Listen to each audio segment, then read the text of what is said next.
Hello, everyone. Thank you so much for coming again today to the live stream. It's good to see you all here, and thank you so much again. So, before we begin, as some of you may know, on March 11, 2011, there was the great East Japan earthquake. So, right now it's the 11th. Just became the 11th in Japan. It's 12:16 a.m. midnight on March 11th. So I would like for all of us to just have a moment to pray a silent prayer for the victims who were affected in the earthquake, since it was still pretty recent, relatively speaking. And we still know, like, in our kyokai and just in general, like, I have friends and family who have been affected by the earthquake. So I just like to take a moment to say a short silent prayer with everyone together, if that's okay. So let's just do Haide. So please bow once and Hakushu.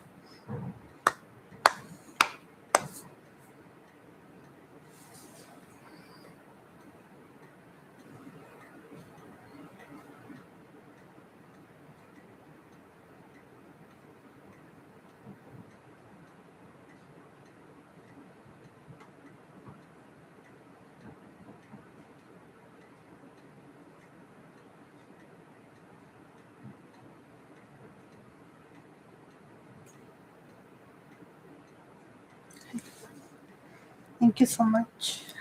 Haide. Hakushu.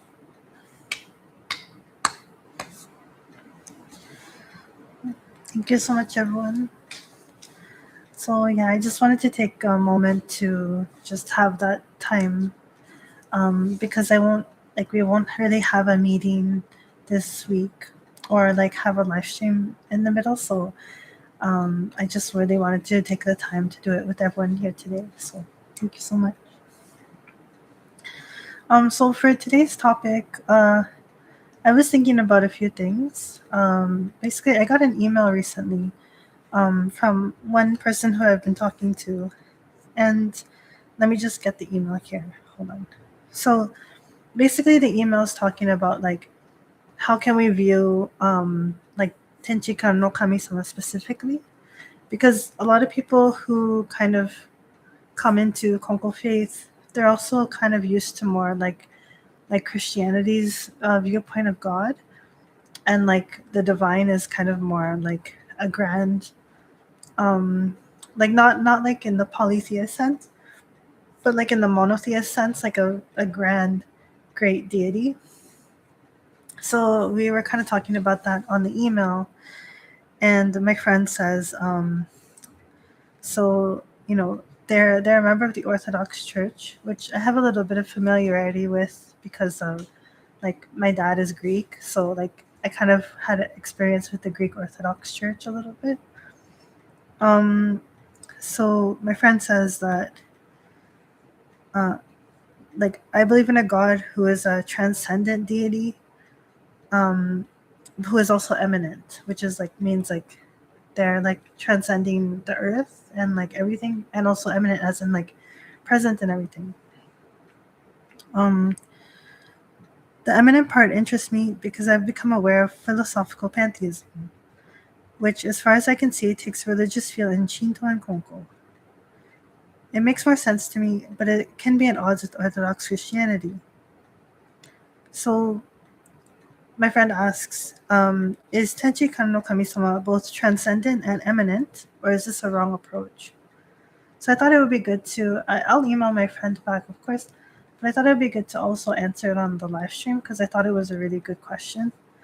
So as far as we know, like, in terms of the Gorikai and the Oboecho and Oboegaki, the nature of Tenchi Kan no Kami-sama, it's never directly sort of like listed out the nature of them.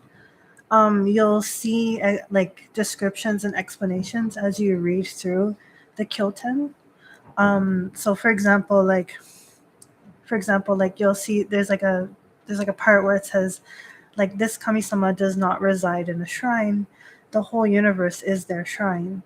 So what that means is like Tenchika no Kami-sama is not like in like they don't follow this traditional system of like having the Goshintai, the sacred body, a natural part of the earth, nor do they have like a Goshintai as in like a sacred object, because their whole Goshintai, their sacred body, is the whole universe.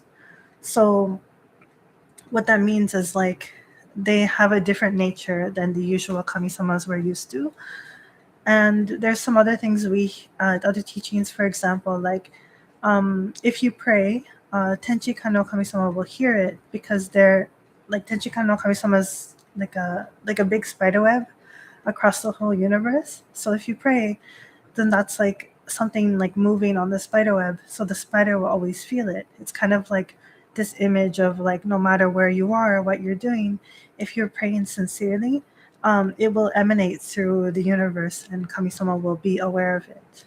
So there's kind of like this very like more grand sense of Tenchika no Kami-sama, because normally in Shinto practice and Shinto faith, like the kami-sama are more like localized to like a specific like clan or a specific landmark or like natural feature, or even like specific celestial bodies like the North Star or the sun or the moon. But in this case, like in Konko Faith, Tenchika no Kami-sama is like considered to be like universal, like all over, and not confined to any particular shrine. So from this, like these like little parts we're reading through the Kyoten, we can determine like Tenchika no Kami-sama is not really like a typical Kami-sama, but they have like a different nature about them and a more like universal, grand nature.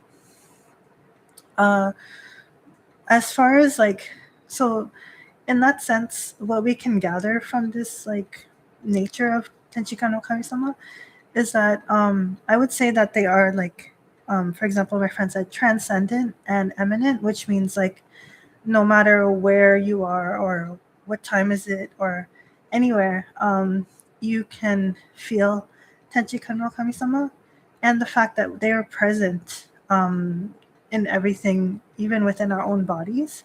So they're eminent in the sense that they will always be present no matter where we are or what we're doing.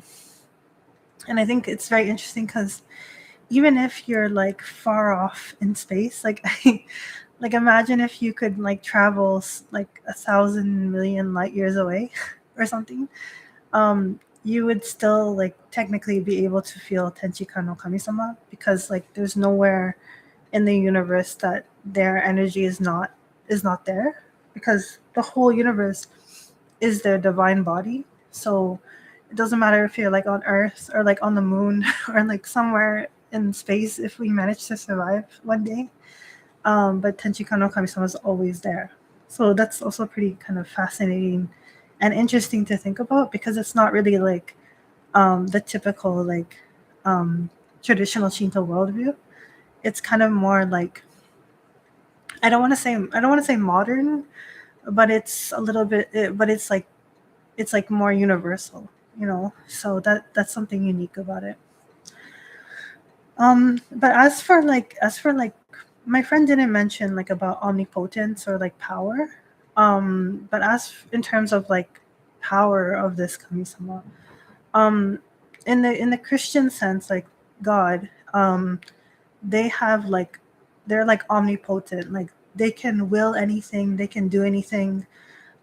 Everything is under their control. Like there's nothing outside of their influence or control, except you could argue free will. But some people argue even free will is kind of like God's plan. Like God knows what we're going to decide, so He like plans stuff. I've heard that at least in Roman Catholicism. I don't know if all Christianity believes in that, but it's kind of like I've heard a lot of similar ideas, like of omnipotence. So like you can do anything and nothing is beyond you. But I feel like in Konko Faith, like I haven't seen particularly like omnipotence like on that level applied to Tenchi no Kami-sama. Oh, hi Tiff-san. Welcome. It's good to see you. I hope you're feeling better too. But yeah, I haven't seen that level of omnipotence as I go through the Kyoten. Like, it's not about like, I think this is very difficult to explain, but it's not the sense of like, how do I explain this? Like, so let me start like this. So perhaps the best way we can explain this is that because Tenchika no Kami-sama is a whole universe, and they are like the universal law and the universal workings, it's the concept of the very concept of omnipotence.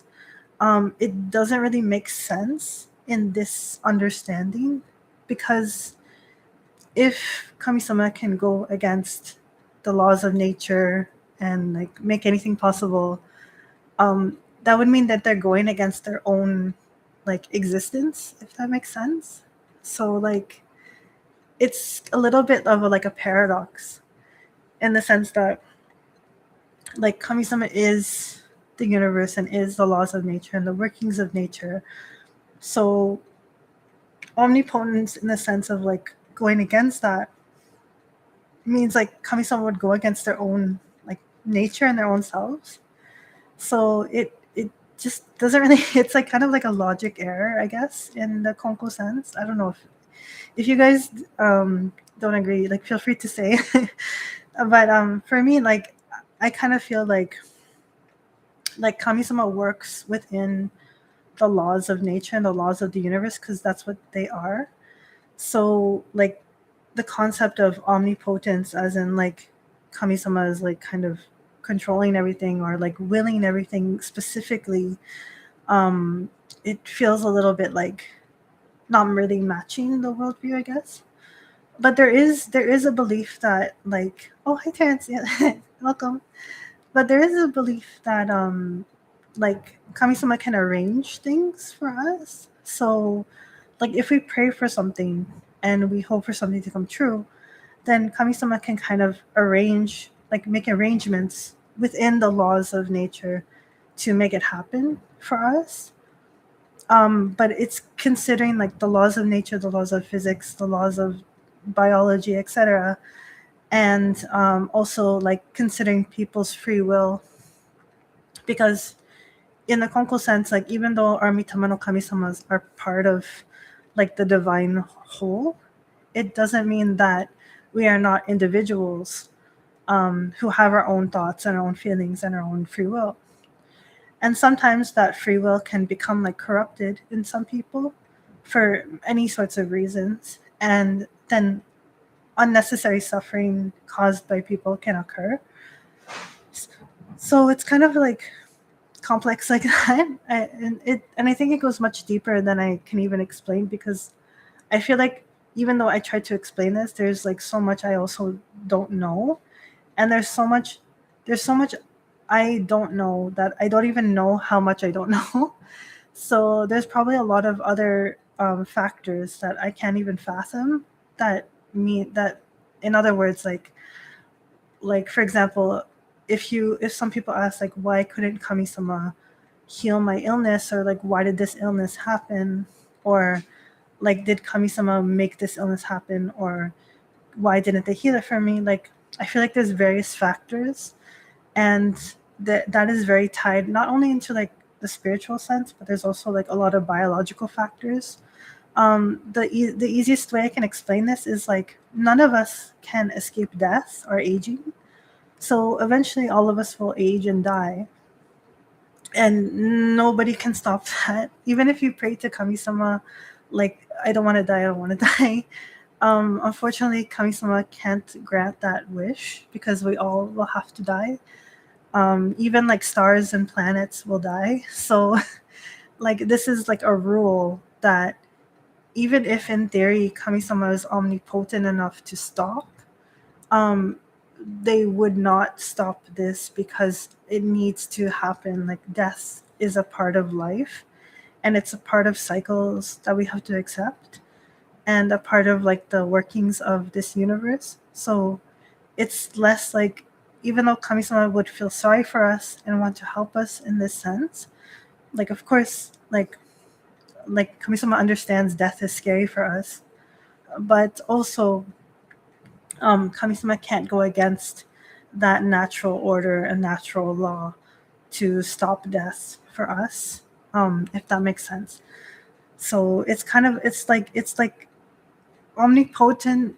The potentiality of omnipotence is there, but the actual execution of it is like impossible. Like the actual, like, to defy something like death or biology or like, basic physics or things like that.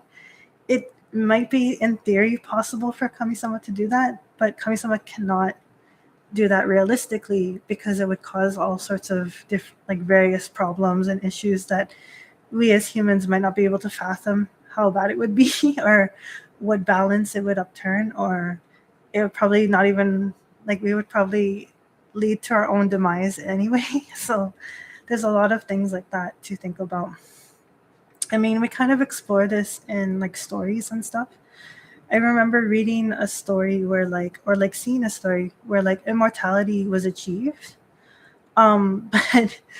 But everyone who became immortal, like basically eventually, of course, like the sun like grew huge and then Earth was swallowed and the person was like in space, but because they were immortal, like they were just suffering in space for eternity, and it was kind of like a cosmic horror story. And I was like, like actually though, like I think I would prefer to die than live forever eternally in space and like suffer that affliction, like because you can't breathe and you can't do anything, and you'll like constantly like either be torn apart or starve to death or freeze to death or something, and come back and then just eternally put yourself in torment forever.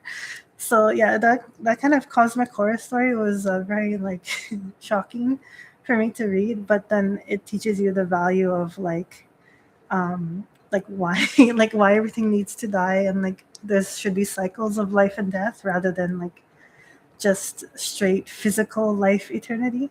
So it's kind of a scary story like that, but it was interesting. Like it was very thought provoking. Um, Sorry, let me read the comments. So Terrence San asked, "Is great nature the same as kami-sama?" So like in Japanese language, great nature is like daishizen, and it's referring to like the whole of nature and all of its workings. And yes, like this would be akin to Tenchi-kan no Kami-sama. The only difference might be that sometimes like great nature is kind of more like impersonal, like it's just referring to like the whole workings and not any specific kami-sama.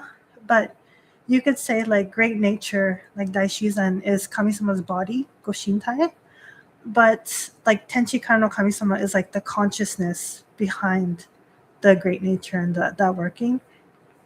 So that's kind of like the different nuance, but they're basically, like, in my opinion, they're the same.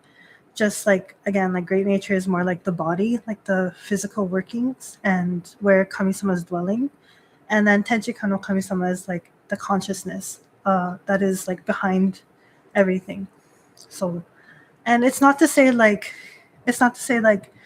great nature or daishizen is like, I don't know, like a machine that kami-sama is even like controlling. It's more like us, our relationship with our bodies, because there's a lot of functions in our bodies that like just go without our control, basically. Like I'm not controlling my heart beating and I'm not controlling my lungs. Really, like I can think about it, but if I don't think about it, I can just breathe automatically. And like I'm not controlling the my brain cells like to move and all that stuff, right? So it's kind of the same way. Like Tenchi kind of Kami-sama's body, great nature, it's just moving on its own, and it's doing the functions it has to do, but it's not like Tenchi Kano Kami-sama is like specifically orchestrating like everything consciously. It's like they exist as the consciousness of this physical world and even the spiritual side of the whole universe. But it's not like they're always consciously like controlling everything. It's just like intertwined within each other, if that makes sense. At least that's the way like I have come to interpret it from reading the Kyoten.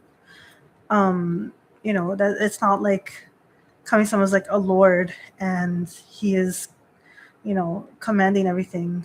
It's more like commanding the workings of nature. It's more like the workings of nature are like embodied as Tenchikan no Kami-sama. So it's kind of like that distinction. At least as the way I found it.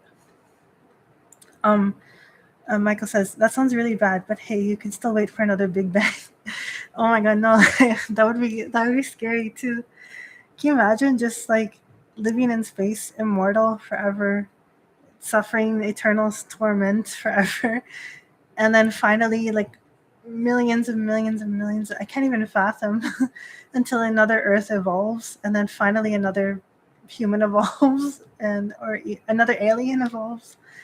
But you'd have to spend like billions of years just eternal suffering. I That is scary. It's really, really scary. I'd rather wait as a Mitama-sama than a human immortal. So, yeah, I think that's the difference. And I guess that's the other point too. Like, yeah. Tifa-san says to experience the Great Dying in space would be terrifying. I agree. I really wouldn't want to go through that. It's just too scary. I mean, I guess, and that's the thing too, right? To going back to Tenchikan no Kami-sama, like, there's a teaching in the Kyoten that says like, to humans, like death is really scary, but to Kami-sama, the only difference is like if you're living in the physical world or like if you're living in the unseen world. So to Kami-sama, the only difference between life and death is if you have like a physical body or if you don't. But it's not like something really changes about you. As to Tenchikan no Kami-sama, life and death is the same thing as like if you had a coat on and if you took the coat off. Like that is like all it is to Kami-sama. And even for us as humans, it's really scary. From Tenchikan no Kami-sama's perspective, it's really like as simple as like if you just like had a coat on or coat off, if you have a body or if you don't have a body. So like I think that's also why like there's a lot of teachings that say like, you don't have to be afraid of death, and of course like try to live your life to the fullest and don't throw away your life.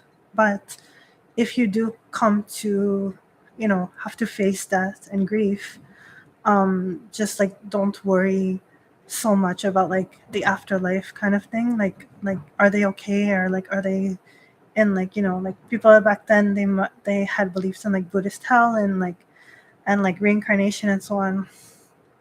And I'm not to say like it's not real or anything, because everyone has their own beliefs. But what I mean is like from Tenchikan no Kami-sama's perspective, like it doesn't matter like if you're in a human body, if you're like on Earth as a spirit, or like if you're somewhere else in the universe as a spirit. It doesn't matter where you are or like what kind of being you are. The point is that Kami-sama is always gonna be there with you together. So the teaching is like whether you're alive or dead, the universe will always be your home. So the teaching is basically saying like, you don't have to fear death or fear going somewhere else or fear like anything, because it doesn't matter where you are, but Kami-sama will always be with you. So you can feel like at ease and like reassured that you won't be alone no matter where you are. So it's kind of like that teaching that's really important to think about in terms of like life and death and Tenchikan no Kami-sama's perspective as well. So I think that's also really important. But it's not to say like Kami-sama is like indifferent or like they don't care if you're alive or dead. It's more like, they like it's not like we will go somewhere outside or far away from them. That's what I mean. Like of course like Tenchikan no Kami-sama doesn't want us to like, like doesn't care if we live or die. Like of course like they will answer prayers for us to extend our life and to recover from illness, and they will do like all the arrangements they possibly can to help extend our life, no matter the circumstances that may cause it to be shortened. So they will help. Of course, they will do all they can to help. But if in the event that like we have to face death, we don't have to be afraid, because Kami-sama will always be there with us. So that's a really important thing to remember. But yeah, so that's why like that's why like there's things like, having to accept the fact of death and having to accept the fact of illness, and understanding the way nature works and why does it work this way. And honestly, I know that like humanity has come very far in understanding many things about nature, but I still think we're very like very tiny amounts into true understanding, because there's a lot of things we still don't understand. Like, we understand how they happen and the system of how they happen, and we can understand the observable functions, but we don't know why they happen or the reasoning behind these functions. So I remember like back in like like back in high school, this is kind of dumb though, but back in high school, like my teacher was teaching me like, what was it, like chemistry, right? So they were talking about how like, I don't know if was it chemistry or biology. I don't remember now, but you know how like it was probably chemistry. Sorry, like every chemical has like the periodic table, and the reason that they are listed certain ways because of the number of like atoms and protons and electrons, and the way that these are like arranged in the chemical itself, et cetera, et cetera. Like it's very like, it goes deep. But I remember my teacher was explaining like, oh, this chemical is this way because the number of electrons are like positioned this way, and then the protons are like this, etc. And I'm like, okay, that makes sense. And then I said to my teacher, like, but why? Like, why does it arrange this way? And he was like, oh, because it's like, because of this. Like he was just explaining like the general understanding, like because of this is the chemical is like it's structured this way, so that is why the like atoms move in that sense to structure this particular chemical.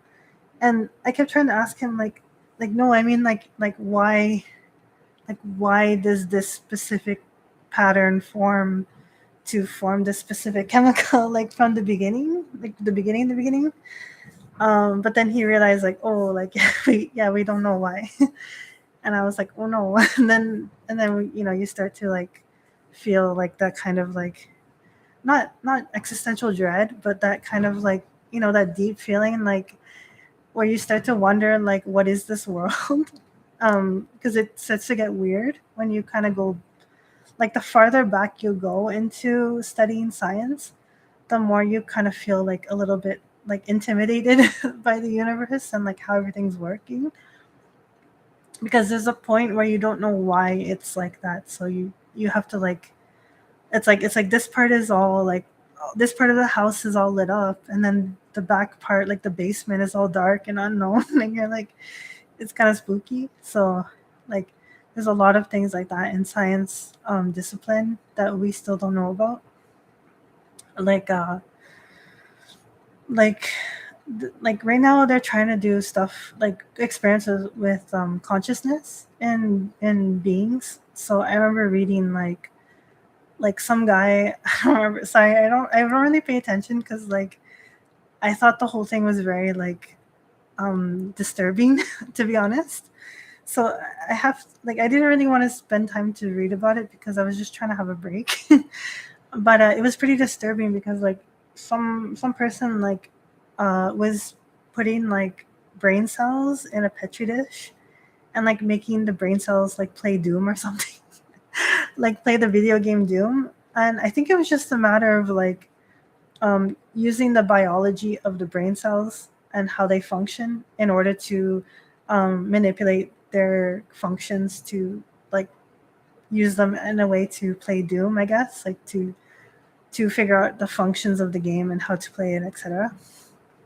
And some people were thinking like talking about the ethics of it, because they're like, what if the brain cell has consciousness and we just like don't realize it because it's not in a human body? And I was like, that's a good point. Like I don't actually know if that's true.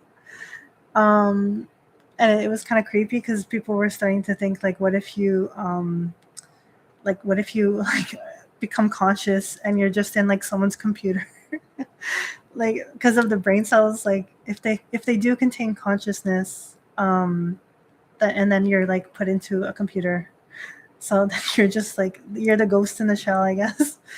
But the fact is, like, no one really knows like where consciousness comes from yet, or if those brain cells are conscious. And a lot of people are arguing like, no, it's not conscious because the brain cells are not part of the whole system. So, they don't really have like any thoughts. They're just like mechanical workings. And I'm like, maybe that's true. I don't know because, we just don't really know yet. I'm gonna want to believe that's the case, that it's just like, when you do blood donations and there's like the red blood cells and it just kind of like the function of the body. But I don't even know if like I don't think those blood cells contain consciousness. Maybe. But I have heard stories of like organ donors where they get like an organ donation from someone, and then they start to like have like the person's like preferences or like things that they like to didn't do in life, and like cellular memory.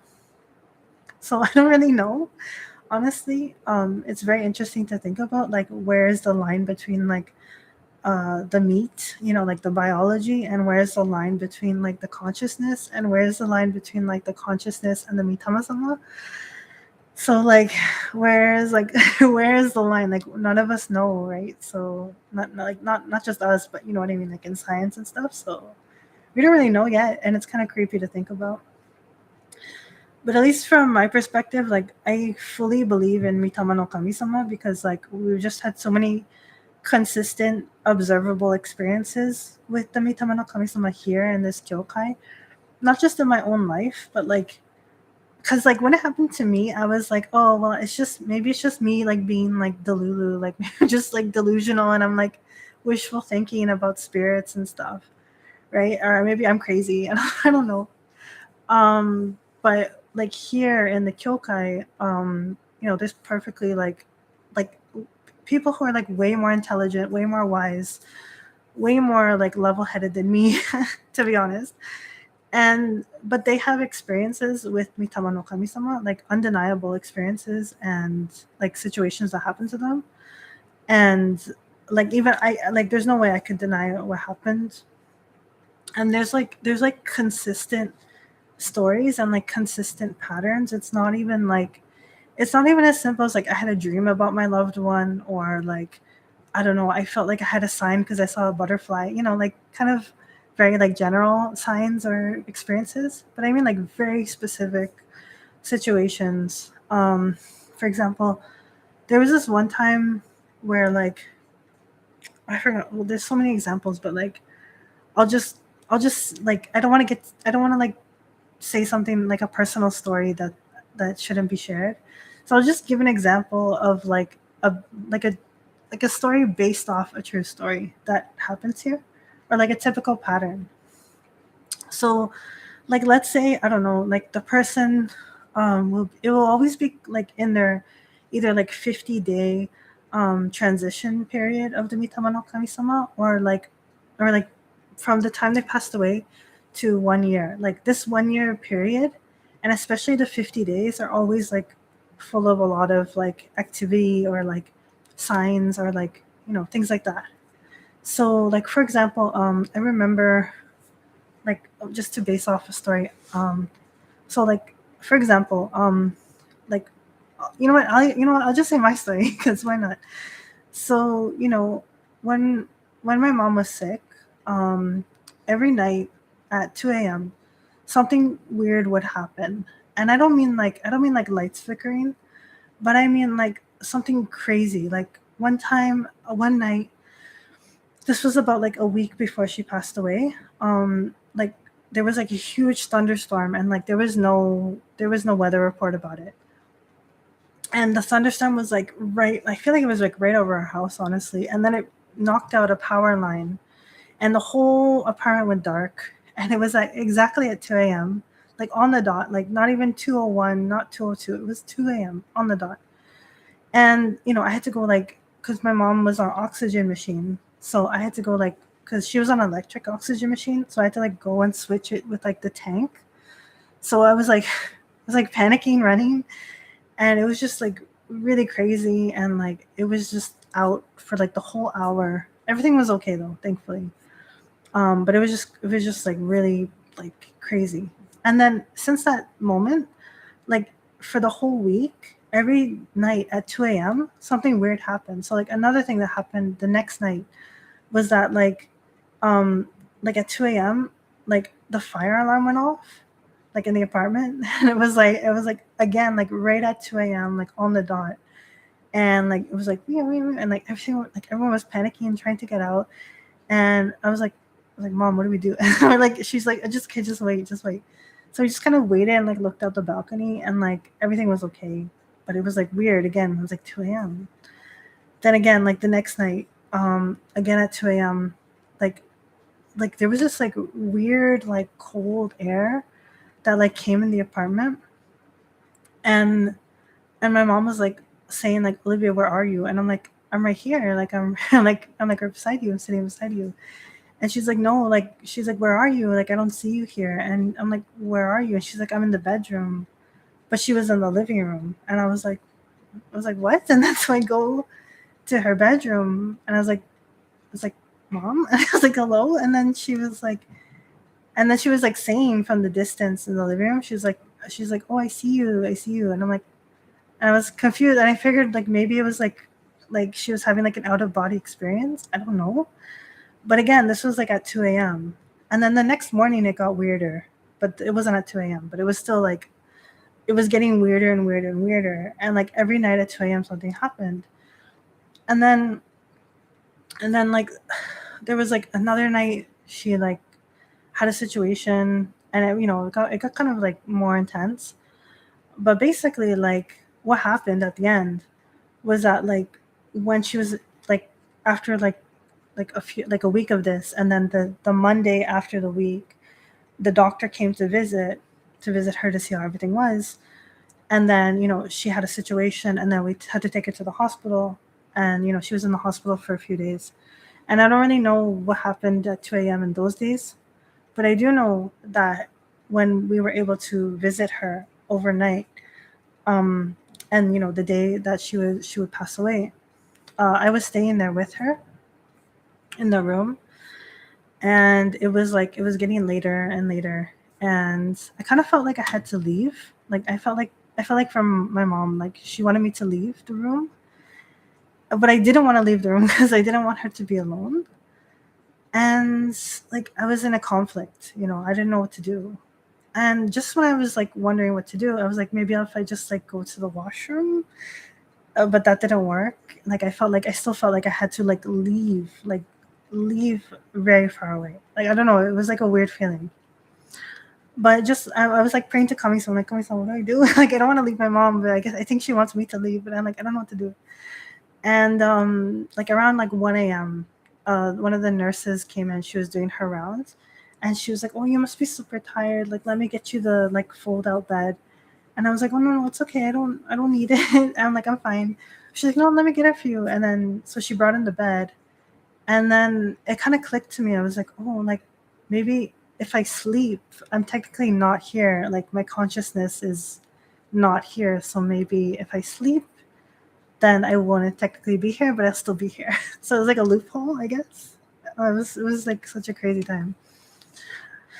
But so this was like, now it's like 1:30, and suddenly like a huge thunderstorm comes in, like the day of the like a week ago. Like a huge thunderstorm comes in, the same kind that like turned off all the power. So I was like looking out the window, and it was like a crazy storm, and like everything just felt super intense, and I couldn't explain it. Like I had spiritual experiences before, but this situation was like really like it, like the veil was thin. Like it was like I was between worlds. Like I don't know, it was very intense. And on top of like all the grief and like all the emotions and everything. But anyway, I just tried to sleep because I figured if I sleep, then maybe that means like she'll feel comfortable to go, like to pass away. And so I tried to fall asleep, and I surprisingly fell asleep pretty easy. Um, and then all of a sudden, like, the nurse wakes me up, and like I feel like I was out for maybe like 10 minutes, but I felt like I slept a long time. But the nurse wakes me up, and I look at the clock. Like, I immediately like just look at the clock because I know, like, it must be 2 a.m. Like, it's gonna be 2 a.m. Um, and it wasn't 2 a.m. exactly when I looked at the clock, but it was like 2:05. Like, when it was a traditional clock, so the hand was like kind of past two, but it wasn't at the 5 minute mark yet. And then the nurse told me, like, she's like, your mom passed away at 2 a.m. And I was like, I knew it, like the 2 a.m. because it was like happening the whole time.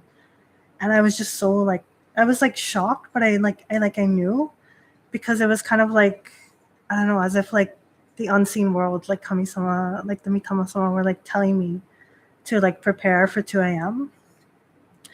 And I even talked to my other family members about it, and they're kind of like more like skeptical and like more like agnostic about the spiritual world. And but they even said, like, yeah, I remember, like, you called us and you texted us at 2 a.m. because something was always happening. And I was like, I know. I was like, that's why I feel like, I don't know why, but it was like 2 a.m. And I don't know, I tried to figure out like why that hour, and it's kind of like the traditional like witching hour, I guess. But also, I kind of like, me personally, I thought of like, in the traditional like calendar of like Japan and like Onmyodo stuff, like 2 a.m. is when the hour of like the ox starts, and that's kind of like Ushitora, like the demon's gate, like for Konjin sama. So, maybe like other people see that as bad luck, but for me, I felt it was like Kami-sama, like coming to help my mom, like even though she was like, close to passing away. But I personally felt like maybe it was like Kami-sama helping my mom like make the transition between like life and death. That's my other feeling too.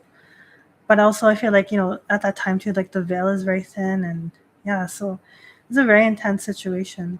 And that happened to me, but it's not like, the crazy thing is, like, this situation that happened to me is not even like uncommon. Like, when I was in the palliative care ward, like the ward where like people are like, just being cared at their end of days, um like all of them had, like, all the staff members told me stories like this, that it wasn't like strange for them or like uncommon for them.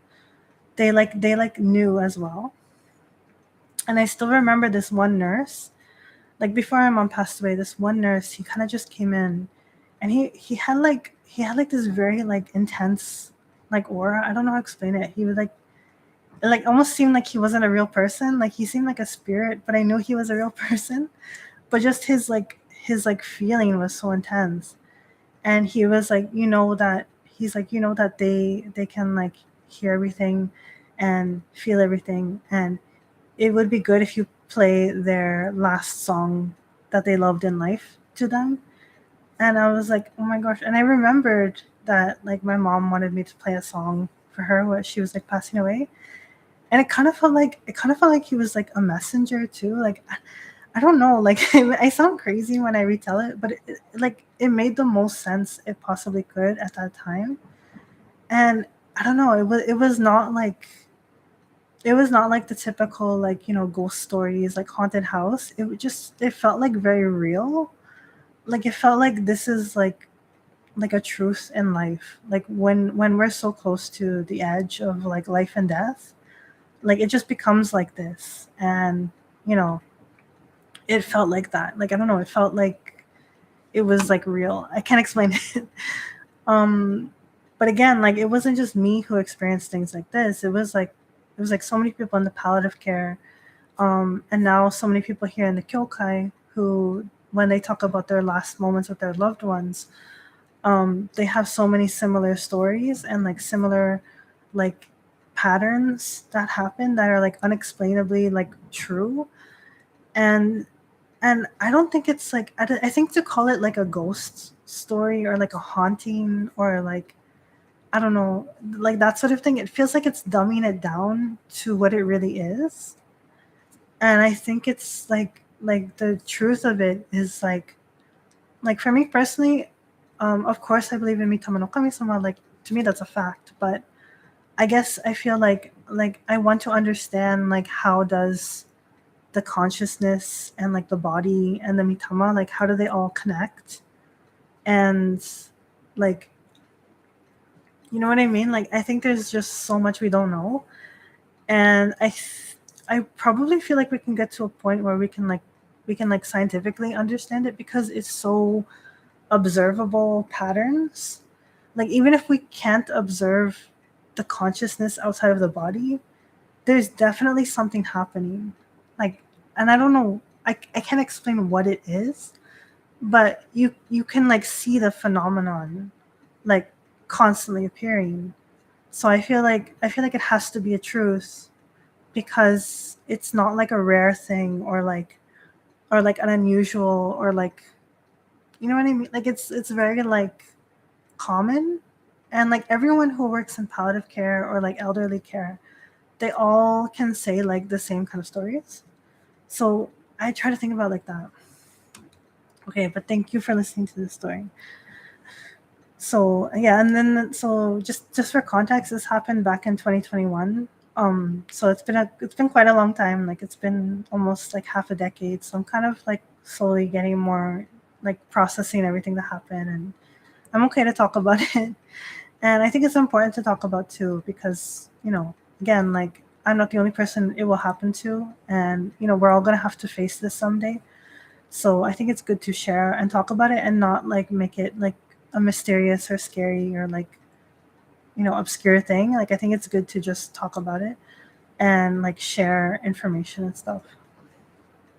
Like information as in the sense of like what is it like when you're going through someone at the end of their life, like what is it like to go through end of life care and to experience grief and death. I think a lot of times in society we like avoid it and people don't want to talk about it because they're scared, but I think the more you talk about it the less scared we can be. So I think it's for the better to talk about it more too. So let me read the comments too. Oh, sorry. So Tifa says, oh, sorry, let me see. Oh my god, there's so many comments. Sorry, how lazy. Oh, sorry. Okay, so Michael says, so like Gaia theory but for the whole universe instead of just Earth. Oh, so let me check. What is? I never heard of Gaia theory, but is that like the theory that like the Earth is alive, like it has a consciousness? Um. Oh, I see. Ah, yes, yes. So it's seeing like the Earth as a single organism that sustains life, um, and shapes and influences the environment. Ah, yes. So I feel like that's a good way to explain Tenchikan no Kami-sama as well. Like, it's that exact kind of idea, but on a universal scale. So, like the universe is like an organism, but I guess on a less like not so much like biological scale, like a purely biological scale, but like a metaphorical, spiritual, and like functional scale of the universe. So I'm not saying like it's a literal like organic like body, but it's like it's the function behind it or like the consciousness within it is kind of like functioning like a body. So yeah, it's very similar. So okay, let's see. Mike says, I believe the idea is that when the universe has been created, H and he. Oh, sorry, I'm not sure what that means. H and E. Oh, sorry. Oh, you mean like the chemicals? Sorry. That's so embarrassing. Yes. Oh my god. Sorry. I'm super hazakashi. Sorry. So yeah. Really. Oh my god. Wait. Sorry. I'm in a different mindset. Um. Wait. I'm just making sure I'm gonna say this right. Okay. So yeah. Yeah. So sorry. So Michael says, earlier the idea is that when the universe has been created, hydrogen and helium were formed, but thanks to some star explosions, incredible amount of energy was released, creating more elements. Yes. Yeah, so that was like the same like thing my teacher was explaining. But I guess like for me, like that makes sense. But then it's like what I was trying to explain is like, you know how hold on, let me check it. Let me just check it because I feel because like I have an understanding in my brain, but when I'm live, I like freeze and I like start to panic, and I'm like, if I say the wrong thing, I'm gonna look really dumb. So that's why I like to make sure like I like have everything correct in my mind. So I just like to double check. Um, but what I mean is like, hold on, sorry, give me a second, give me a second. Sorry, but it's like super embarrassing. Okay, right. Okay, so this is it. Yeah, right. So the atom structure, right? Um, there's like it looks like a solar system, right? So there's like the nucleus of the protons and the neutrons, and then the electrons are like swirling around it, and looks like a solar system kind of thing. So my question to my teacher was that like why why did the specific number of electrons and the specific number of protons and neutrons like why did they arrange in that way to make the specific chemical? And my teacher kind of explained it like he tried to explain it like when you go on the bus and then people just like randomly sit on different seats, and then it kind of like makes up the structure of the seating arrangement on the bus, but it's like technically random. And I was like, okay, I kind of see that. I kind of see that. But then I was like, but then it consistently happens, and again, like in a pattern. So, like, for example, like the same patterns happen to create hydrogen, or the same patterns happen to create helium, or the same patterns happen to create potassium, etc. And I was just curious, like, what is shaping these patterns at the core of it? So I was kind of curious about that. Maybe they found out the reason, but at least at the time, like my teacher couldn't answer, and then I started to kind of like spiral about it because I was like, but then why? Like, it feels like it should be more chaotic, but then it's not more chaotic. And I kind of had the same thought when like my teacher was telling me about like how like when they in science like they talk about like the specific distance of like each of the planets and the sun, and it's like perfect to like the exact decimal, because if it was not that like specific number, then like it would be completely out of whack. And just like things like that where it's like incredible, like the precision behind the randomness, and so it doesn't really feel random. But then there's no explanation like scientifically like why is there this like specific perfection, I guess you could say, like, or like not perfection, but maybe like domino effects to have these like specific hyper specific conditions that like leads to everything happening. You know what I mean? Like it's like that whole situation that when you're like, okay, what is the root of this whole thing? And I know some people are okay with the answer that it's like random or it's spontaneous, and I respect that. But for me, I like it feels like that's incomplete. So maybe like I don't know, maybe it's like when you roll a dice and you're like, okay, I'm gonna roll a dice, and it's like always the same numbers. So maybe like the universe is like a pair of die, and so no matter what you roll, it's always gonna be like only between like 1 and 12. So like maybe it's like that. Like there's like order, but it's random. So like the possible options are limited, but the way that they occur is like totally random. But then still, it's like, but then who made the dice? You know what I mean? Like that's what I'm kind of like wondering about. Like why is it only these specific options? And like where did this whole like where did the dice were made? Like what are these dice? Like you kind of when you kind of go back way back more in the understanding, that's when it starts to get kind of like eldritch, like like cosmic horror, like we don't know the answer. um so but I guess for me it's just tenchi kano kami-sama, so like it's not that scary anymore. But back then it was really scary because I was like I don't believe in an omnipotent God, and I don't believe in the Christian God, like as the Bible portrays them. So I was like, what is it? Like this scary? It's scary. But also I was like 16, so like that was like the like I've had some time to think about it. So but it's still like strange, you know. Sorry. Okay. Tifa-san says, Ghost in the Shell universe, as cool as it would be to just swap into a new body, the rest of that kind of universe would be miserable. Getting your cyber brain hacked would be wild. Yes, I agree. See, that's why I don't want cyber brains. Well, I don't even want my biological brain to be hacked, but I think like a cyber brain is like absolutely hackable, even if it existed today. So yeah, I prefer like not to do that to not have that universe. Um, and the thing is too. I was talking about this with a friend, but we were saying how like even if I was uploaded, like even if my mitama was uploaded to a robot, the robot would still decay and like die.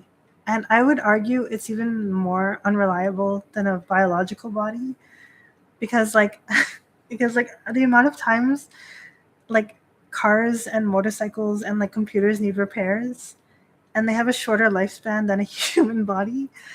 I was like even if I'm in a robot body, I'm going to like age and I'm going to get like outdated software. I'm going to like be slow and clunky and the new models will replace me. Like it's the same thing. Like it's the same thing. I guess it could be uploaded to like a new model and it would be like kind of like functional immortality in a sense. But then isn't that like reincarnation? Like in a sense, like if you just go into a new body, but I guess you would keep your memories, or would you? Because robots can get like machines can have their memory wiped unless you upload it to a cloud. I don't know. It's basically like the world of robotics and like machine like life and functions. It's very compatible and very parallel to like a human body and functions. But it also still has limitations, and eventually like nothing is permanent in that sense either. And maybe a robot body could be more sturdy and more options, but eventually even a robot body still is susceptible to the elements, and I'd argue it has like everything has its pros and cons. So I wouldn't necessarily be adverse to being uploaded in a robot body, but I think I would prefer my human body because I feel like it's more adapted to this planet than a than robots. You know what I mean? Especially because robots are pretty vulnerable in terms of like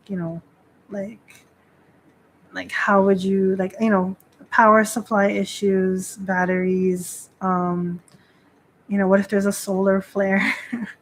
What if there's like a flood? I don't know. There's so many different situations, and for example, like living here in Yokosuka, we're by the sea, so like sea breeze comes very very close by, and the salty air really damages like machines like cars and metal, like it will rust. So there's that too. So like honestly, to me, I don't really see a difference between if I was like in the meat or in the metal.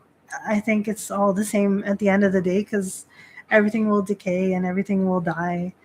And if we even manage to like survive up until like the sun the sun's death, we still wouldn't survive in the robot bodies. So it's kind of like the same thing, just different. Same thing, different font, I guess. I don't know. Although I'm just trying to like think about it abstractly with like an open mind, even though this might not even happen at all. But I think it's good to have that kind of like experiment in your mind anyway, because like people are talking about it. There's this idea. It's also in fiction, so I don't know. I think it's good to explore it as well. So that's my exploration with this. But anyways, sorry, I went on a tangent. Michael says one of the most known recent evolutionary theories is the selfish gene wait, I'm sorry, where the gene wants to selfishly create more benefit to the creature, so it has higher chance to replicate its intents. Oh, that's interesting. I need to read more about this because I never heard of this theory. But it makes sense. Like it makes sense to have that function, and biologically speaking, it makes sense to. I want to take time to research it more, and then next live we can talk about that more, like the biological function of um, like humanity and other living creatures. It'd be interesting to think about. Like says, thank you for saying she's a strong, intimate story. Oh no, it's my pleasure. Again, like I am just glad if we can talk about these things. It makes us. My hope is that it makes us fear death less, and like remove. I don't know how to explain it. Like remove the stigma to death, because I don't want people to fear death when it's so normal. And even if we don't like age, like death is always beside us, basically, even if we're young or we're old. That's what I'm trying to say. So that's why, like, I feel like we as people, especially in the modern world where death is more like it feels farther away, but it's not really.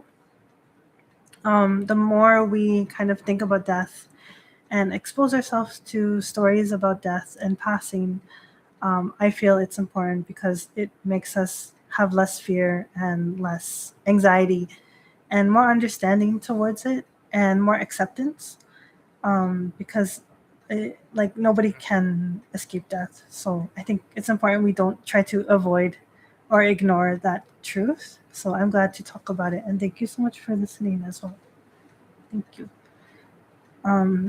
Tifa-san says hospice nurses have crazy stories. Yes, yeah, they do so much. Like it doesn't matter the culture. Here in Japan, America, Canada, Australia, like Spain, UK, like anywhere in the world. I mean, there's probably other countries, but like I only speak Japanese and English. But all of them have like the same stories and or like the same pattern, really. And it honestly, like I feel like it goes beyond religion, because like at the time, like for sorry, let me rephrase. So like there's been like near death experiences, and in those near death experiences there can be a religious element. Not always, but there can be. However, in the cases of like hospice nurses and like palliative care, and like near death, like what I've experienced like individually with someone's family member, it feels like religion is not really like it doesn't come up. And what I mean by that is like there's not really any like nobody's really seen like angels or like other deities or things like that. Like maybe some people do, but generally speaking, like the most common pattern, like 95% of the time, I would say, is that someone's like loved one who passed away already, or like an ancestor, or like someone who is connected to them, like a friend or a family, or even a pet who passed away before them. They come to pick them up, or they come to be with them at their time, and tell them like it's okay, like we're bringing you like home, basically, like to us, so don't feel afraid. And that is like the common pattern across like cultures, across religion. And I think there's something in that too. I think there's something about that is like a truth as well. And it goes beyond religion, and it goes beyond like, I don't know, anything really, like any concepts of like an afterlife or like souls and things like that. I think there must be something that there's a reason, there's a pattern like this. And I don't think it's as simple as just like I don't think it's as simple as just like it's someone you like were close to and you think about them because you're dying and you remember them dying. So that, like I don't think it's as simple as that, because the person who comes to kind of pick up the person, it's not always like someone close to them.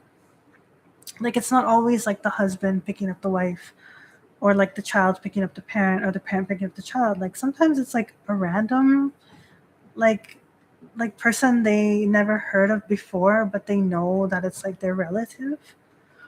Or like sometimes it's like a friend of a friend who like they were aware of that they passed away, but they didn't have any real like connection, but they still came for them. So it's like very interesting in that sense. Like we don't really know like why or who is coming to get the person.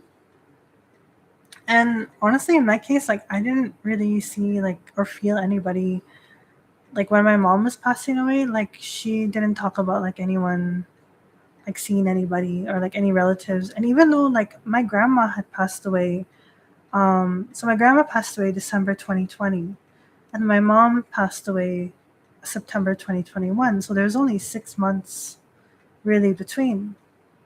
But like my mom didn't say she felt like her mom coming to get her or like anybody. But there was one time, like during one of those like 2 a.m. moments, where like my mom mentioned my great aunt, and like, and I was like, oh, like I remember she passed away like way a long time ago, like maybe like 30, like, no longer. I don't know, like a really really long time ago, and she mentioned her like in a kind of like lucid state, and there was so many people closer to my mom who did pass away, like and even sooner. But the fact that she mentioned someone like really who passed away a really long time ago was like really like interesting to me. But it wasn't that like she was coming to pick her up or anything. And in fact, honestly, like at least my experience, like full disclosure, like I felt not an ancestor or like a past loved one, but I honestly felt like it went kind of deeper.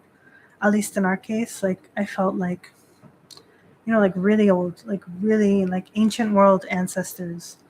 So that was like I don't know their names or like who they are, and they felt like super long time ago. Um, but it wasn't like someone we knew who passed away. So that was like a weird thing too. So I don't really understand it, but I think that's something also like a truth that might have to find out in terms of like death and passing over to the other side. So I don't know, but that's like one other thing about their stories that like is consistent, like in hospice nurses and palliative care and so on. Yeah, thank you. Michael says music is way more important than people think. Yes, so much. Tifa says, I try not to worry about it, but I guess when you pray to Izanami Okami like I do, the stuff is all very interesting and I'm not really afraid of it. Oh, I guess absolutely. Like Izanami Okami-sama, if you pray to her and feel her energy close, like as you know, like you're more familiar with the process of death and dying. And in a way, like praying to her and feeling her energy is kind of also like exposing yourself to the reality of the fact that we will all pass away someday, and these bodies will fade away, and nothing is permanent like that. So I think it's good to become familiar with it. Oh, yes. Mike says sorry about that. Don't be embarrassed at all. No, thank you. No, it's kind of no, but thank you. Like I'm just like, oh my god, like this is so basic, like grade 9 chemistry class, and I'm like doesn't remember. But thank you so much. Mm. Tiff says we need to get the Adeptus Mechanism on this. Let them weigh in. Yes. Oh my god. Vidimsa says, maybe off topic, but I remember how I became interested in religion in elementary school. I asked my mom questions and learned about Christianity, Islam, and atheism. I thought there were only 2 religions in the world, but both sounded like nonsense. So I proudly declared I am an atheist. Oh, yes. Oh my gosh. Well, I'm glad you found other options for sure. And I agree. Like honestly, I had a similar situation. Like not exactly the same, but a lot of the religions I was exposed to were like kind of like the same structure. Christianity, Islam, because they were the 2 biggest ones, and then everything kind of like branching off from them. And I knew I had awareness about Buddhism and Shinto, but I felt like they were like I didn't feel like they were really like you know like this is interesting because like for me like at the time back in the day like I felt like Buddhism was kind of more like a way of life and like a philosophy, and it didn't really have anything to do with like religious spiritual stuff or like God. And I guess that's true in a way. But I know it goes deeper and complicated in other like parts of Buddhism and other Buddhist beliefs. But for me at the time, that's the knowledge I had. And as far as Shinto goes, I saw it more as like a secular thing, like a state kind of cultural thing. Like I felt like the kami were not like spiritual existences, but they were just like representations or like I don't know, symbols, I guess, of like Japan and like Japanese people and like the state and the emperor. I guess I was kind of like influenced by like the World War II style like understanding, like state Shinto kind of understanding, where it was more like secularized and like um not secularized, but like more in the public sense.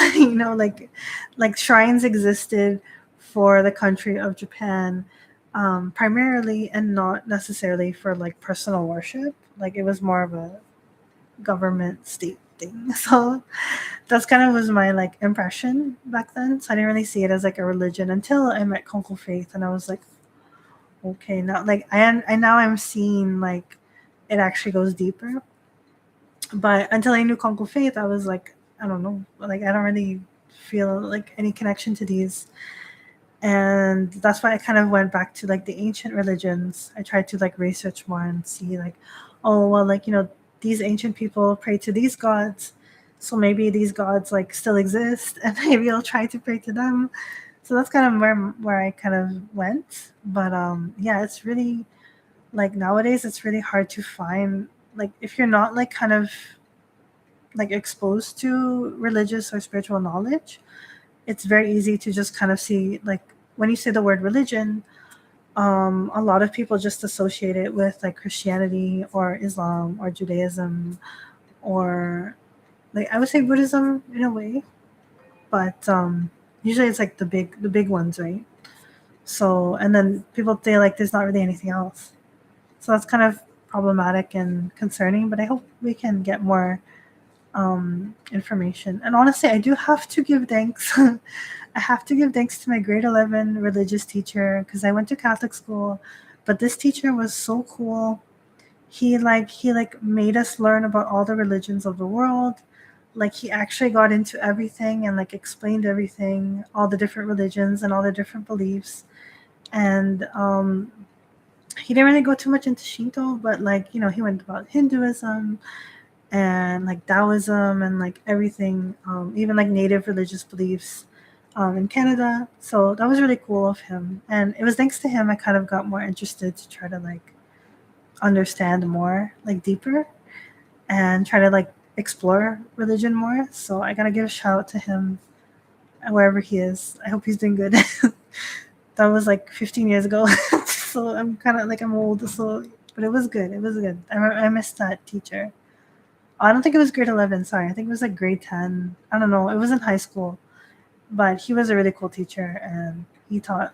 He was like really wise. So I appreciate his education to me and the other students. But yeah, I'm glad you found other options. But yeah, I guess like my family's kind of like that right now. Like they're like I don't really believe in things, so I'm like agnostic. Like I don't know what's out there. It's just gonna live my life. I'm like okay, and then do like Catholic stuff, do other religious stuff, but not really anything. Actually, not really anything religious, but that's okay. Um, and they know about Konko too, but they're like, "Oh, that's cool, Olivia." I'm like, "Thanks." They not really. That's how it is because I'm the youngest of the family, so like, well, until my little cousin, but I was pretty much the youngest for a long time. So yeah, like everything I do is just like, "Oh, it's Olivia's thing." I'm like, "Yeah, it's my thing," but it's okay. Maybe they respect it though. Like they're not like, "Oh, it's weird." They're just like, "That's cool." Like I appreciate you're doing what you're doing. Like, thank you. But yeah, Michael says, when my great grandfather was dying, he started seeing his dead wife. Oh, it started about a month before his death. was also around Samhain, Kanazuki, when the borders between worlds are most thin. Oh my gosh, thank you for sharing your story.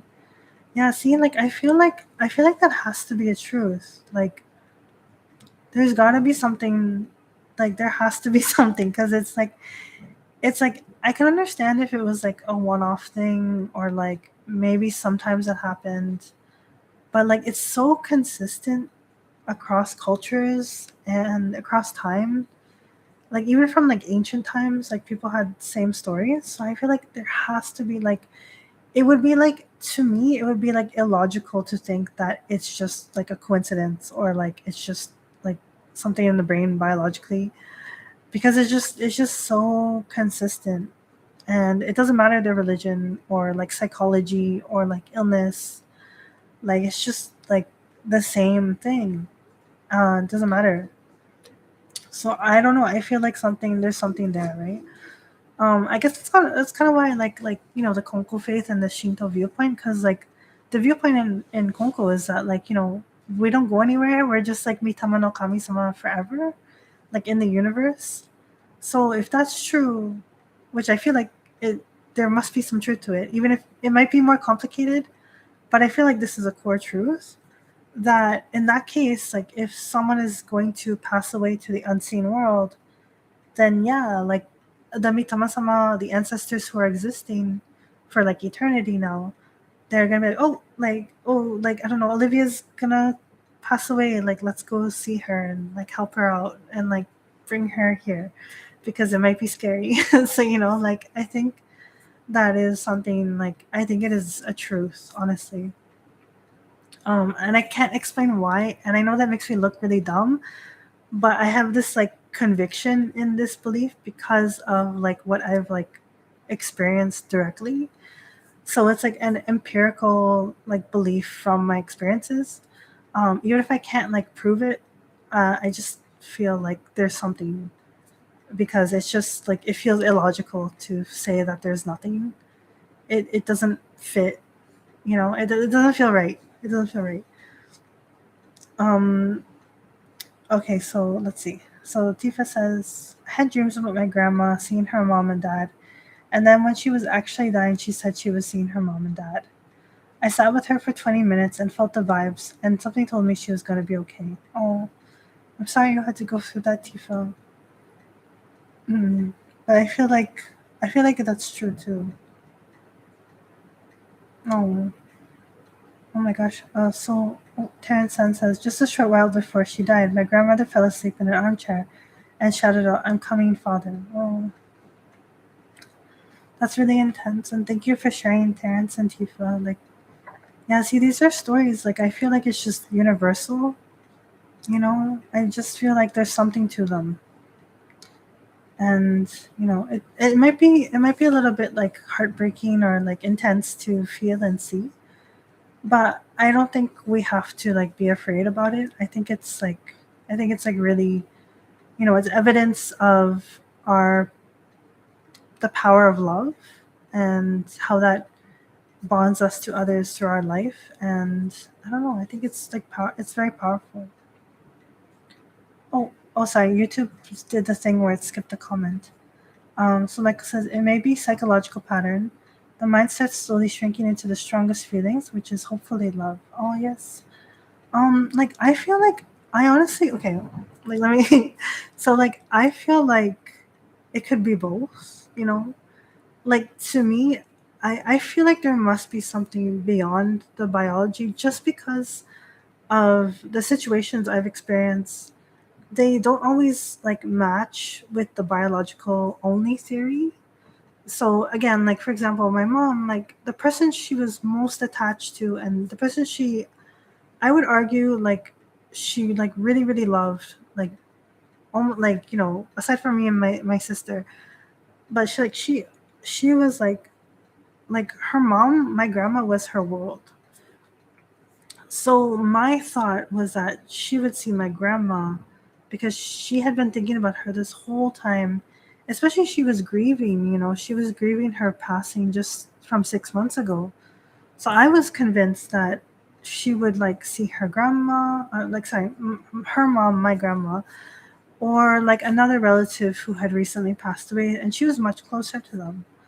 But in our situation, that was not the case, and it was very strange. And I don't want to talk about it on the live stream, but like for me, it was like very like it was strange because it was like ancestors, but it was like very old ancestors. Like it felt like from a long time ago, and I can't explain it, but like it was weird. I don't know. It was weird, and it wasn't like biologically understandable. However, I do think like it's not to say like biology doesn't play a part at all, because I do feel like there must be some link between biology, consciousness, and the soul. And like for me, I guess like just to put it simply, I see it like let's go back to the example of machines.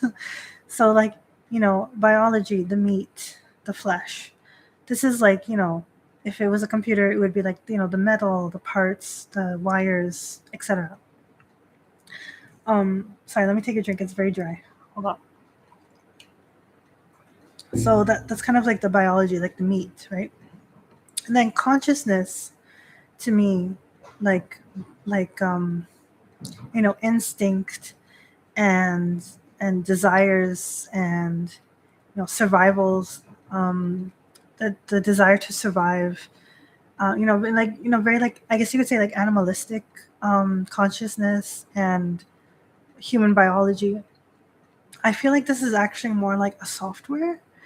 Like it's not like it actually comes out of the body, in my opinion. Like my theory is that like the actual like flesh, like the meat, like it can actually like have consciousness come out of it, and it's like its own thing, and it's completely separate from like the mitama, like our soul. I don't know how to explain it. That's like my feeling, is that like the body and the biology, and the consciousness, like the mind, I feel like that they are kind of like intertwined.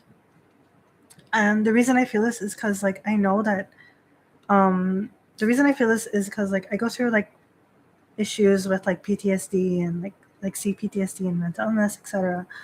And there's sometimes where like I know, like I'm consciously, like I'm aware that what I'm feeling is like a product of my brain, and like the chemical reaction and like the trauma and the like biological response.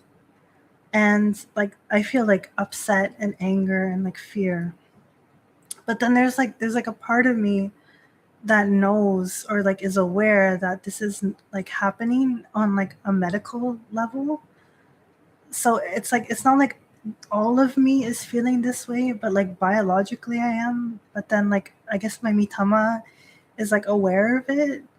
And like even if I feel like happy in my mitama, like my consciousness, my like brain, my like trauma is like making me feel like despair and sadness. So it's kind of like a weird like dissonance. And I'm like, if I was only like I'm not saying like I know the brain is really, really complicated, but I guess for me, like in my experience, like it feels like whatever life essence, the mitama sama, etc. I feel like that has an awareness, and then there's also an awareness in the mind itself, like the brain meet. And there can be like usually they're like overlapping, I feel. But for some people, I feel like they can like they can kind of slide apart, and there can be like an awareness of one's own self on that level.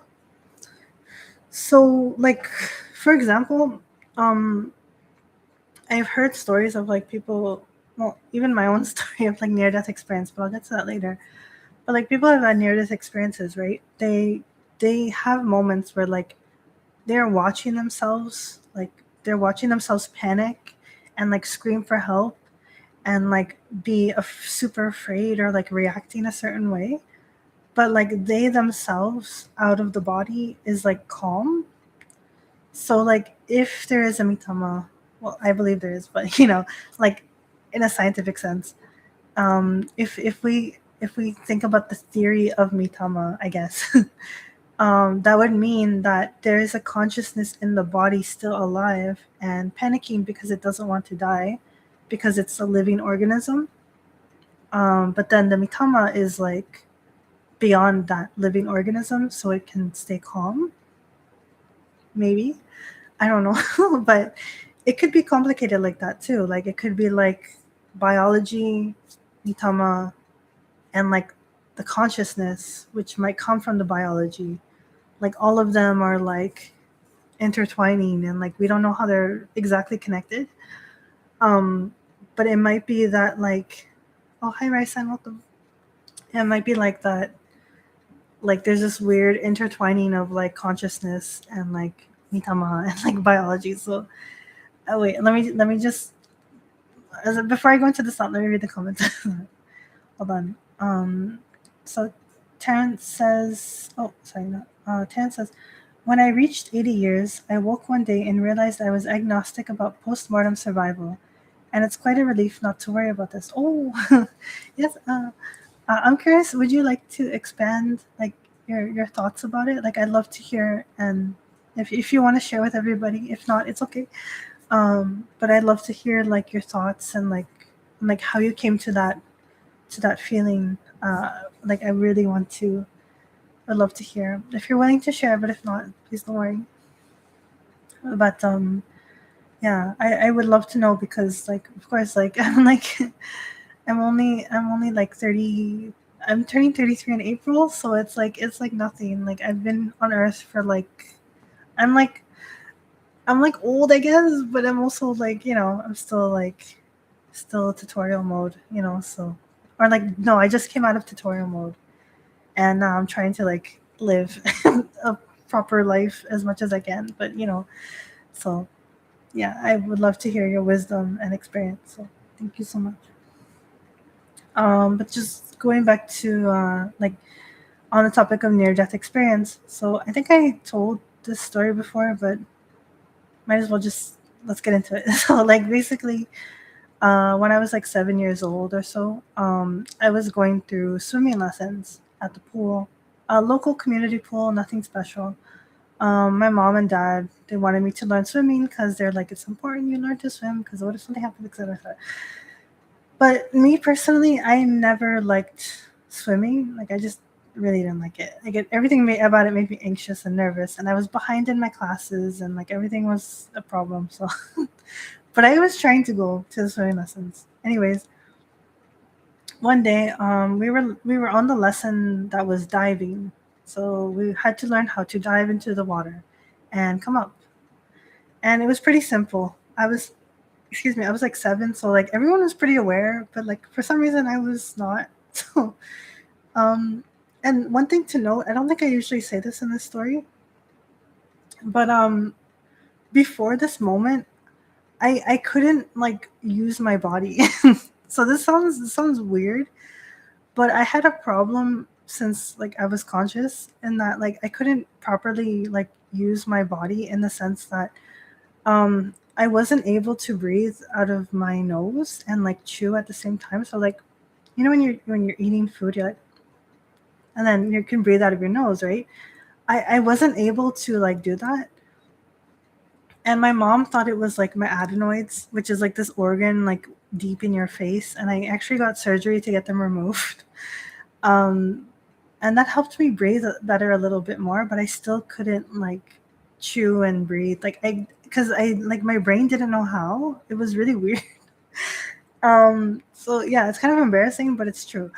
And another thing is that I didn't know how to move my eyes. So like how like okay, what, like so if I do this, like moving my eyes like this, moving it around, right? I didn't know how to move my eyes. I had to move my head like this, like all the time. Like it was weird. Like I didn't know how to move my eyes. It was like very strange. And like I didn't know how to breathe without like manually thinking about it. Like I don't know, something must have happened at some point where like I had like an error with my software and my my hardware. Something happened. I don't know what happened. But it was weird, and like I kept like I didn't know how to move my arms either. Like I just like felt like Like I was like frozen all the time. Like there was some problem with me and like trying to figure out how to like exist in my body. It was very strange.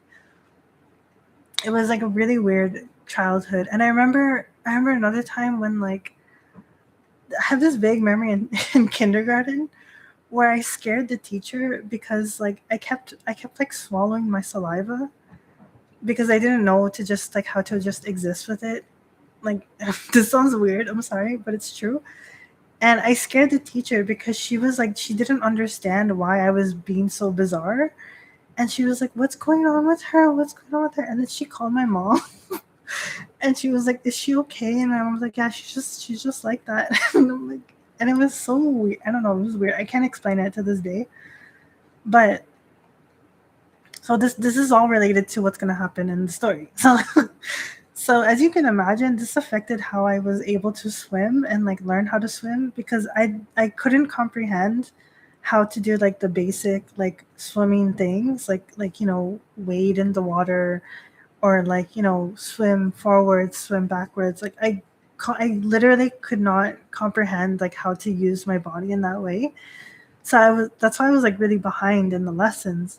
But somehow I managed to like figure like a way out. It wasn't like the real way you're supposed to do it, but I figured some like way to manage it, like to pretend I could figure it out. And I'm sure the teachers were tired of me, so they just like accepted it. But so we were learning how to dive in the water, and I was terrified and I didn't know what to do. And like when so like so what happened was like I was standing on the board and I was standing on the top, and then like I was staring at the water, and I was like frozen because I was scared, and I didn't know how to like really like I had to think about how to jump in. Like it wasn't like a natural like movement, right? I'm sure that's normal for many people with diving, but I guess it was like this weird like situation happening with me. Also, Tifa, that's oh my god, we're like twins, like we're like sisters, adenoid, no adenoid sisters. I'm glad because I don't know idea, I don't know anyone else who got that surgery, so I'm happy you also got it. But yeah, it's funny to explain here in Japan. They don't even like a lot of doctors here don't even know what that organ is, and in Japanese it's just adenoidal. So I'm like, oh my god. But I have to like it's like this thing like it's like your nose tonsils basically. So that's all it is. You don't really need them, I guess. I hope maybe. we'll, I've been fine without them. Anyway, so back to the story. So I was standing there and I was frozen. And what happened was that my classmate like pushed me in the water because he was tired of waiting. And I don't blame him because he was a child. And he was probably like, why isn't she going in? So he just pushed me in, right? But for me, like I was like I was like terrified and I didn't know what was happening. I didn't even realize someone pushed me. I just felt like myself move forward and like fall in the water. And I immediately did like a like a gasp, and I swallowed all of the water like as a huge gulp. And I because I breathed it in and then I swallowed it out of panic, and I kept swallowing and breathing it in because I was trying to breathe, but I like my brain couldn't register it was water, and like it was just a whole disaster. So I immediately like sank and I immediately like passed out and I blacked out. And like in that moment, like I saw myself in the water. So I was like, but from a distance, like I was like this was me, I guess my mitama or my soul or whatever. And then this was like my body, and I was watching it at a slight distance, like sink. And like almost like 2 seconds later, like the teacher jumped in, and like I don't know why she didn't jump in sooner, honestly, but she maybe she didn't realize like I was not splashing, but I was actually drowning because I didn't make any noise. Like I wasn't going like blah, blah, blah. I was just like swallowing water, like just the whole thing. So like immediately, like almost immediately, she jumped in, she put me out, and she put me on the thing, like on the pool thing, and she was like trying to like revive me, and I'm watching it like, oh, what's happening? Like I was just watching myself. Like I don't know what, I was just thinking it was all a dream. I was just like, oh, that's interesting. Like I literally, that was my memory. I just thought it was, oh, it's interesting. I'm dying. I didn't, no, actually, I didn't know I was dying. I just thought it was interesting. And what I was actually thinking was, is that me?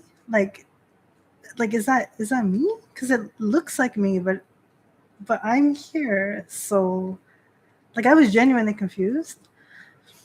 And my teacher was trying to like revive me, and like the city, like the what's it called, the community center, like paramedics were coming and they were trying to help like the situation, and everyone was panicking, and I was completely calm. I didn't register like what, like I had drowned. Like I genuinely, I can't explain the level of confusion I felt. It was like as if I felt as normal as I am like talking on live stream to you guys. Like that's how normal I felt. I didn't feel pain. I didn't feel fear. I didn't feel anything. I just felt like completely calm and completely normal and like confused as if I was watching a TV show. But at some point, like my teacher was trying to revive me, and then she said, I don't think she made it. I think she's dead." And one of the paramedic people like checked, and they were like, she's not alive. Like her heart's not beating, and she's not breathing. And they were like, "I think she's gone, and I think she died."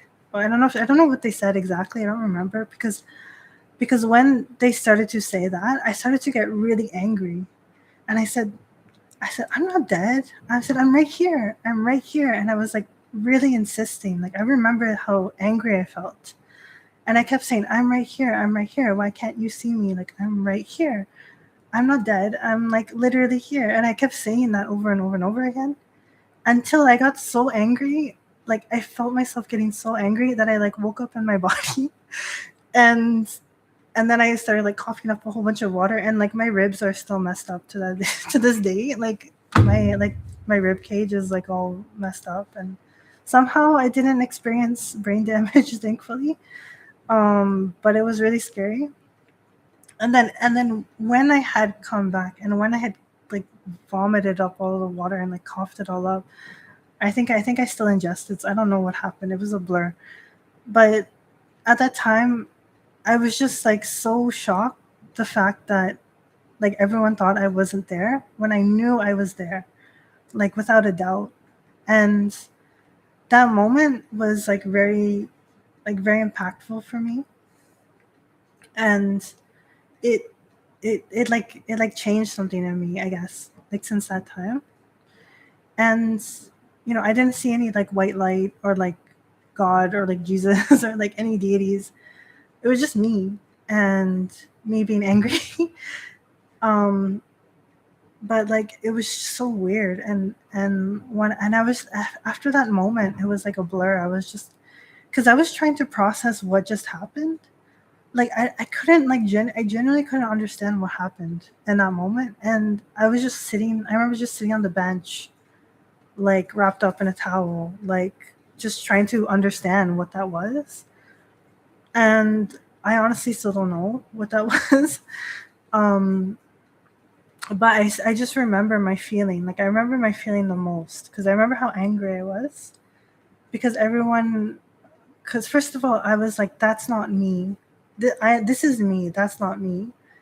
And the second feeling I felt was, I'm not dead, because I'm right here. So how can I be dead if I'm right here? And I was like so angry about it. It felt like, if has anyone ever like, have you guys ever experienced like someone calling you like a liar, or like accusing you of something, and you get so angry because you know you didn't do it, but they keep saying you did it? That was the kind of anger I felt. Like they kept saying I was not going to make it, and I was dead, and etc. And I felt like they were lying. So was getting really angry, and I felt like I was getting ignored. And it was such a weird, like I wasn't even considering the fact that I had like drowned, or I had died, or anything like that. It was just like literally like I was there and now I'm here. Like that's how like natural it was. So that's why I was like getting so emotional about what they were saying. Especially because I was like a kid, right? Like I was like 7, so like it was harder for me to control my emotions. And the other thing I remember is that like the typical NDE is like, when they say like, oh, I felt like I was floating above my body. Yeah, like I felt that. Like I felt like weightless. Like I didn't feel anything connected to my body, or like I felt floating, I guess. But the sensation wasn't like as if you're like when you're like ride a roller coaster and you're kind of like, excuse me, like your zero gravity feeling. It wasn't like that. It was just like in a body. It's kind of like I don't know if anyone has experienced this, but when you're having like so much fun and you are like so into a game or like so into something that you don't really feel anything about your body, like you don't feel any aches or like pains or like the sensation of a body, like you're just so, it felt like that, like it felt like nothing changed, like it was just like focused. Yeah, so like, I'm glad you understand, Tifa. Yes, so that was a really weird moment, and since then when I came back in my body, I suddenly knew how to like use my body. So that was kind of I laugh about it because it was like, oh, maybe I got a like system reset, like I got a hard reset, and I calibrated myself, like plug in, plug of a computer. Like, have you tried plugging it in, plugging it out again? That's what happened to me, I guess.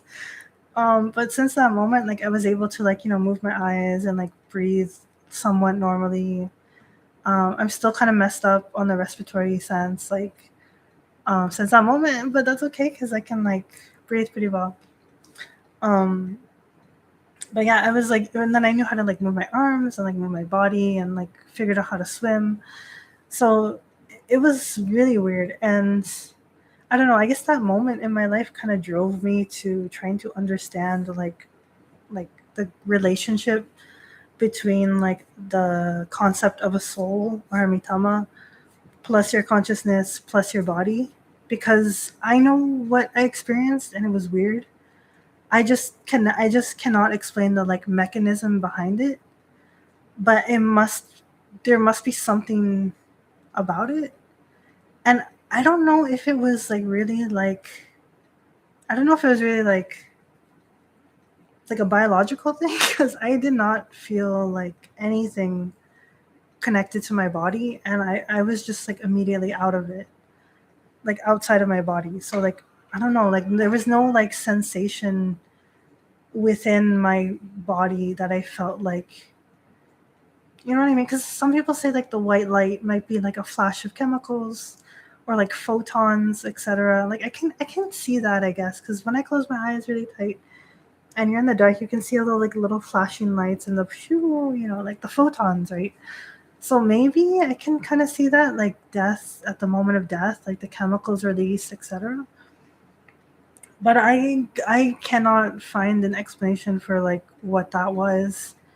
And there was no like no deities, nobody, just just me looking at myself, very confused.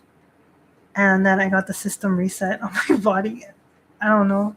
So it was strange. But I know like other people have similar experiences like this, like where they have it's called an OBE, um, rather than an NDE. Mine was kind of like both, I guess. It was kind of like an out of body experience and a near death experience.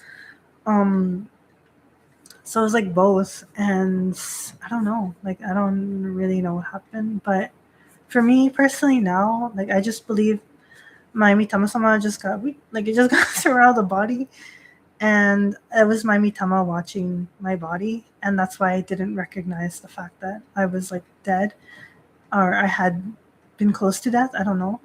Or the but it was like it was crazy. It was just crazy. And I don't know. Like it was just weird. Like I still think of it's still like it's so vivid in my head and I still think about it.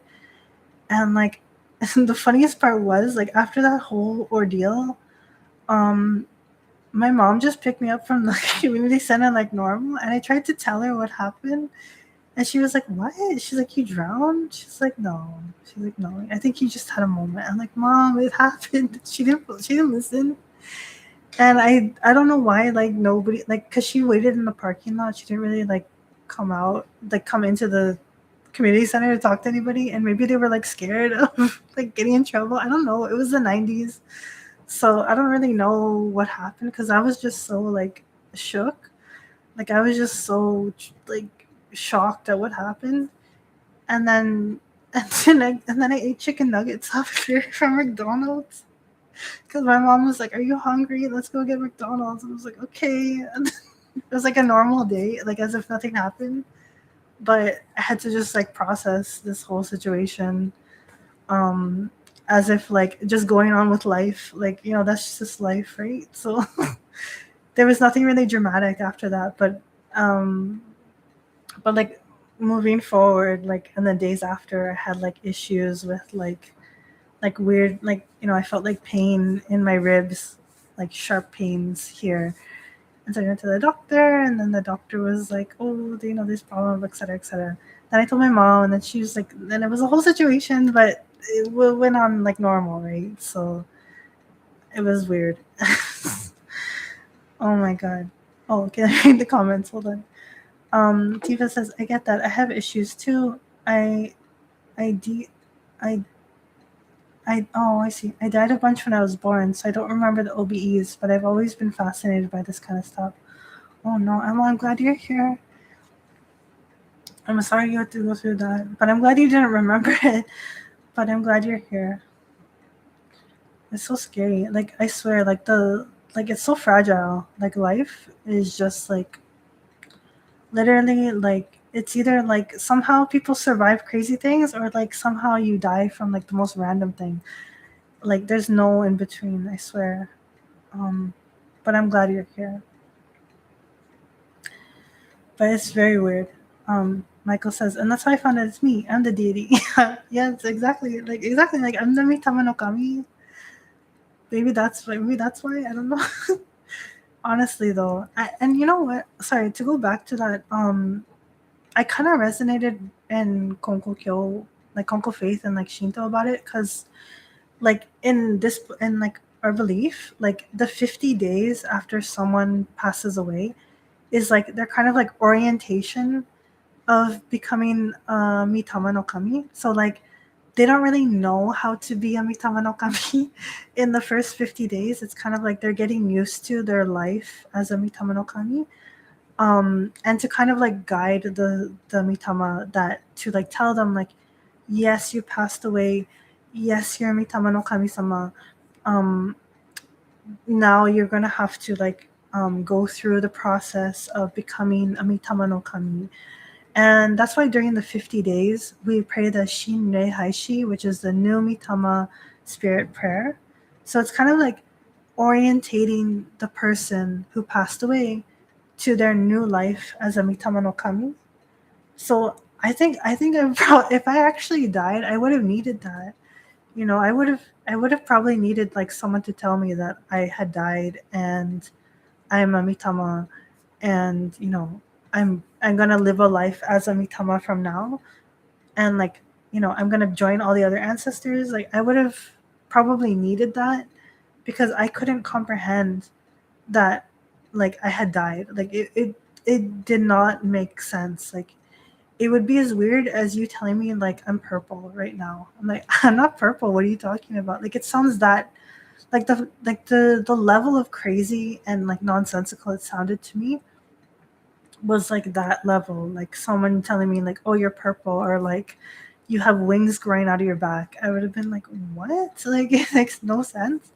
So that was kind of like the feeling. And when I go through like when we do the 50 days memorial services here and like the Mitama transition ceremonies, I remember that experience and I think about like, oh, maybe that's why like this tradition came, because maybe there was like a lot of like people who like passed away suddenly and they didn't realize they had died, and maybe there was like paranormal stuff.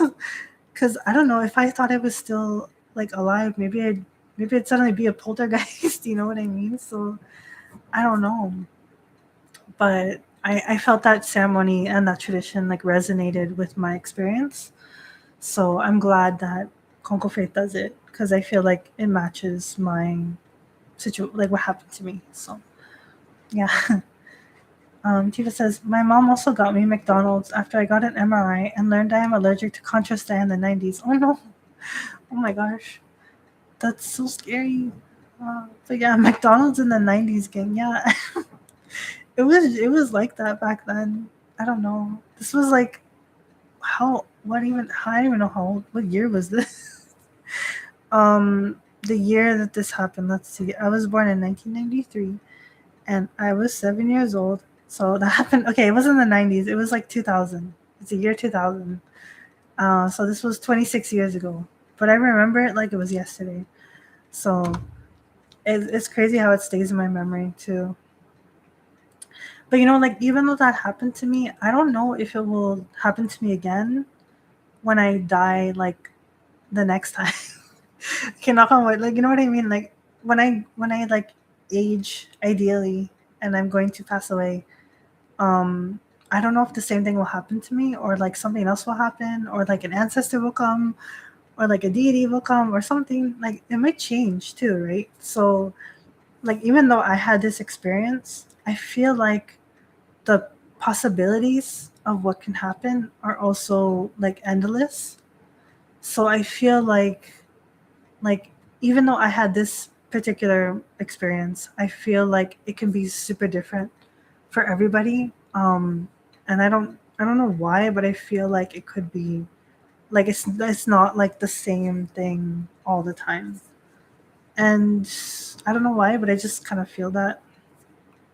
And I hope one day we can have the scientific advancements to understand honestly like what's going on, because I know something is going on. I just can't explain what is going on. And it doesn't necessarily have to be like the same like religious particularly beliefs. Like what I'm trying to say is like the scientific study of a soul shouldn't consider religion into it. And I know that's weird for me to say as a priestess, but I think it's important because I don't want I don't want there to be like religious bias on a study that should be more scientifically orientated.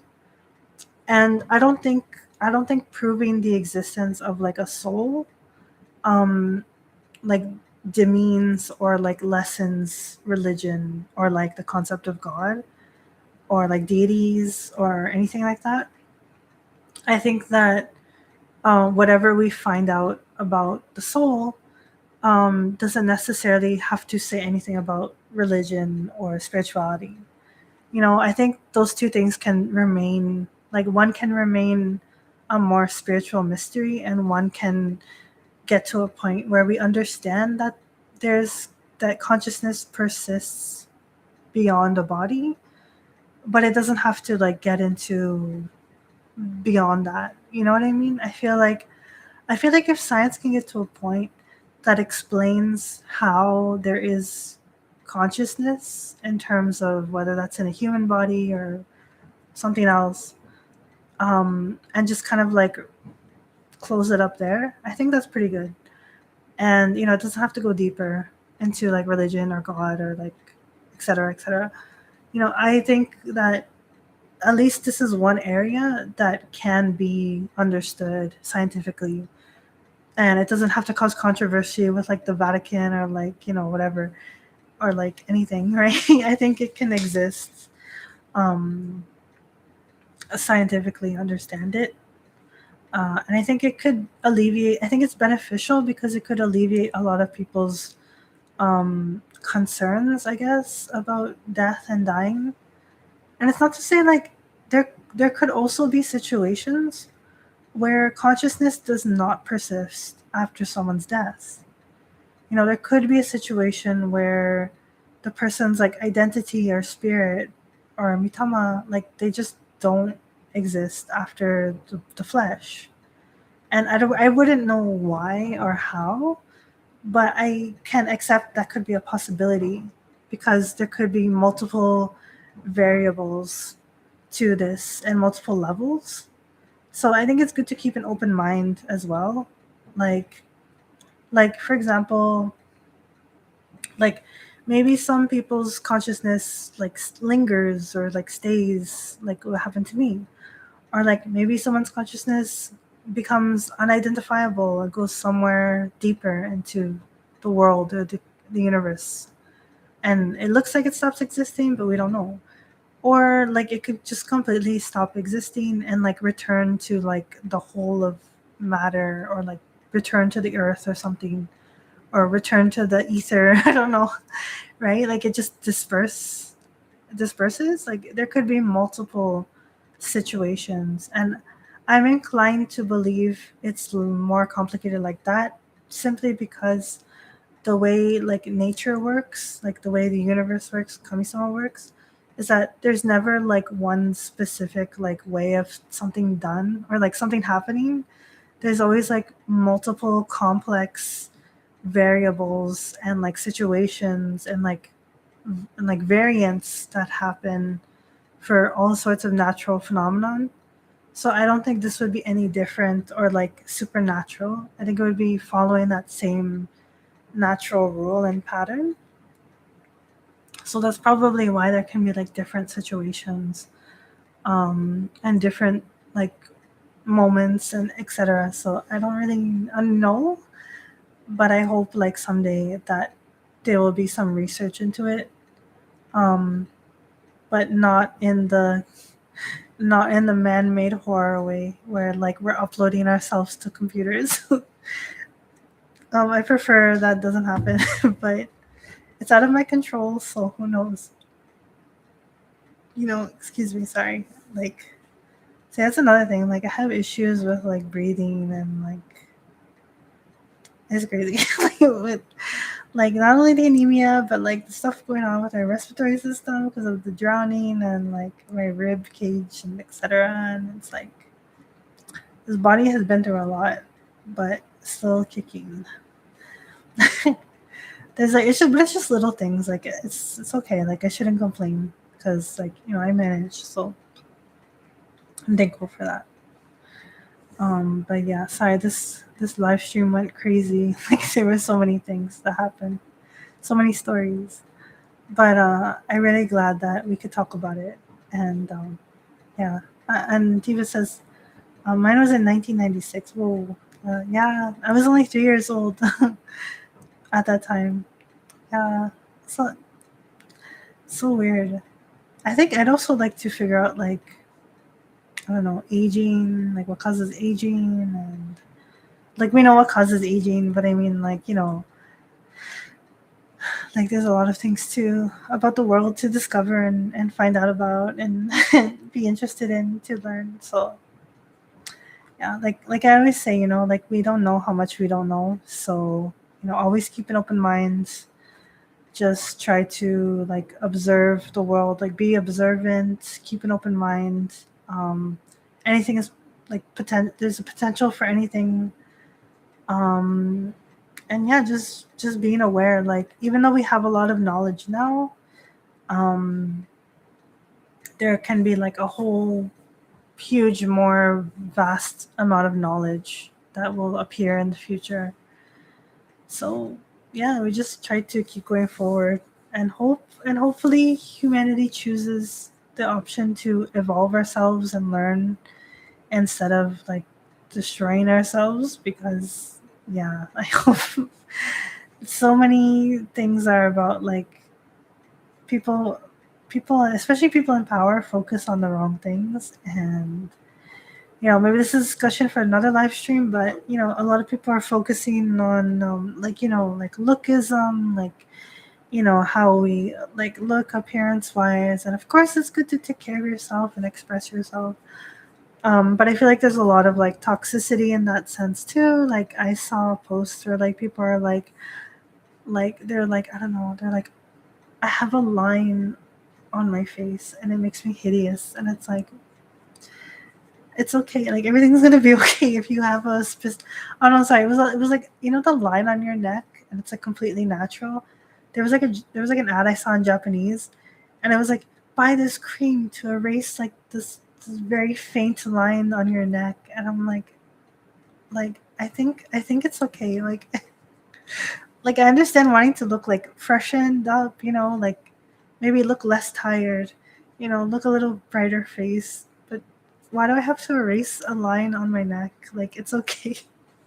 Like I think it's a little bit of like, I think humanity is like our focus is like we should be focusing on like knowledge and understanding and like evolution of the human race, and not focusing on like destruction, warmongering, um, random beauty standards and lookism, and like like who has the most money, etc. We all know what I'm talking about. So I hope that we kind of shift back to knowledge and like philosophy and an intelligent discussion and wisdoms, because I think that's what makes life worth more living and more enriching and more exciting than like constantly like picking out every little single perceived flaw of a body that will die eventually. So, and of course, like I don't want people to just turn to destruction. And again, like I said last stream, like there's nothing wrong with defending yourself or defending a country and having militaristic discipline, but there's a difference between that and like warmongering and like picking fights and like causing destruction on purpose for no reason. Like there's a big difference between those two things. So, I just hope that we can get to a better place. I guess that's the message of these talks at the end of the day. Like I always hope people can get to a better place and we evolve to better people. And yeah, so I hope we can do that. Okay. So yeah, it's about time now for me to stop. It's been about 2 hours. So yeah, thank you so much for joining. Sorry this got intense, but I'm happy to talk about it. And if you have any like of your own comments or your own concerns or questions, please let me know anytime. Please contact me. I know it's a little bit hectic for me now, and it may take a long time to reply, but I'm always I'm always gonna like check and hopefully reply sooner than later. But thank you so much. Yes, thank you everyone. It was great. Thank you so much. I'm kind of like embarrassed, but it was really great. So for real. Okay, thank you so much. Okay, have a good night and a good day and take care. And hopefully it's good. Oh yes, I'm glad. I'm glad, Michael. Thank you very much. It was a very pleasant afternoon at the playground. I'm glad. I hope everyone's doing well too. Like everyone, not just yourselves, but your families and everyone are all doing good and praying for their good health and happiness. Thank you so much. Hey, mata. See you later. See you next time. Take care. Bye bye for now. Bye bye. Thank you, Redeem San. Thank you. Bye.